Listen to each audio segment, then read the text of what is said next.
Halo, selamat malam saudara-saudari semua yang terkasih dalam Yesus.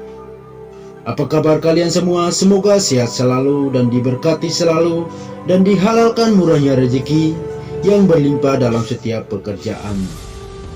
Sebelum kita tidur, mari kita meluangkan sedikit waktu untuk mendengarkan renungan ini agar kita bisa tidur dengan nyenyak di malam hari ini.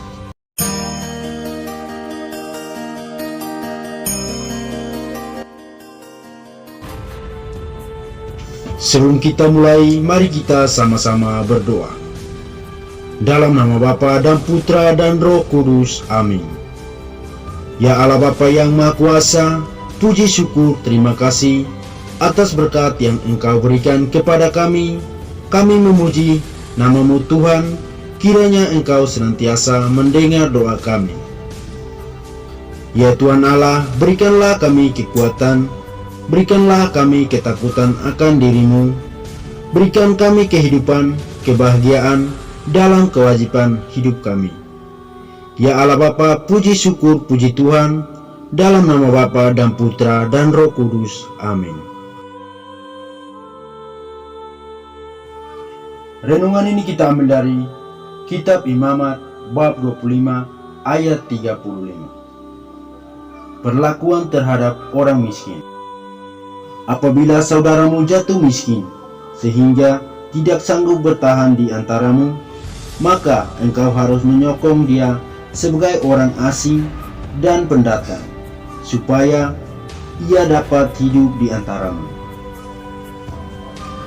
Janganlah engkau mengambil bunga, uang, atau riba daripadanya, melainkan engkau harus takut akan Allahmu, supaya saudaramu dapat hidup di antaramu.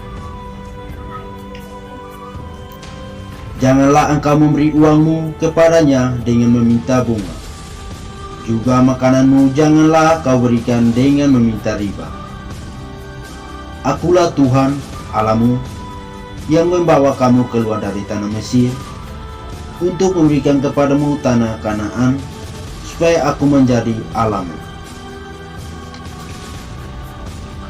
Apabila saudaramu jatuh miskin di antaramu, sehingga menyerahkan dirinya kepadamu, maka janganlah memperbudak dia. Sebagai orang upahan dan sebagai pendatang, ia harus tinggal di antaramu. Sampai kepada tahun Yobel, ia harus bekerja padamu. Kemudian ia harus diberi izinkan keluar daripadamu, ia bersama-sama anak-anaknya, lalu pulang kembali kepada kaumnya, dan ia boleh pulang ke tanah milik nenek moyangnya. Karena mereka itu hamba-hambaku yang kubawa keluar dari tanah Mesir, janganlah mereka itu dijual secara menjual budak. Janganlah engkau memerintah dia dengan kejam, melainkan engkau harus takut akan Allahmu. Tetapi budakmu laki-laki atau perempuan yang boleh kau miliki di antara bangsa-bangsa yang di sekelilingimu, hanya dari antara merekalah kamu boleh membeli budak laki-laki dan perempuan. Juga dari antara anak-anak pendatang yang tinggal di antaramu, dan dari antara kaum mereka yang tinggal di antaramu, orang-orang itu boleh menjadi milikmu. Kamu harus membagikan mereka sebagai milik pusaka kepada anak-anakmu, yang kemudian supaya diwarisi sebagai milik, kamu harus memperbudakkan mereka untuk selama-lamanya. Tetapi atas saudara-saudaramu, orang-orang Israel, janganlah memerintah dengan kejam yang satu sama yang lain.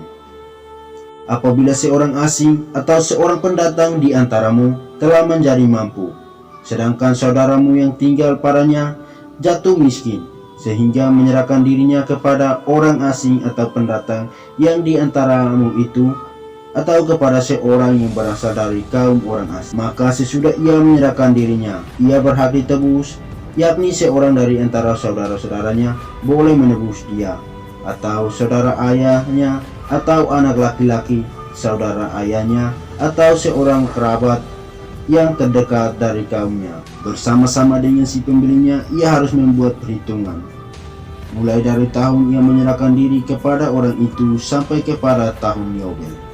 dan harga penjualan dirinya haruslah ditentukan menurut jumlah tahun-tahun itu. Masa ia tinggal pada orang itu haruslah dihitung seperti masa kerja orang upahan.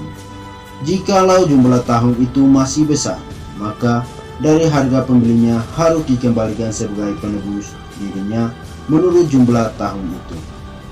Jika waktu yang masih tinggal sampai kepada tahun Yobel sedikit lagi saja, maka ia harus membuat perhitungan dengan orang itu. Menurut jumlah tahun itulah ia harus membayar uang tebusan dirinya. Demikianlah ia harus tinggal padanya sebagai orang upahan dari tahun ke tahun. Janganlah ia diperintah dengan kejam oleh orang itu di depan matamu. Tetapi jikalau ia tidak tebus dengan cara demikian, maka ia harus diizinkan keluar dari tahun Yobel, ia bersama anak-anaknya.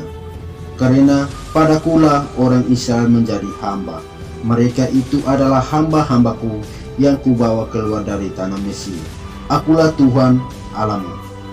Demikianlah Injil Tuhan. Syukur kepada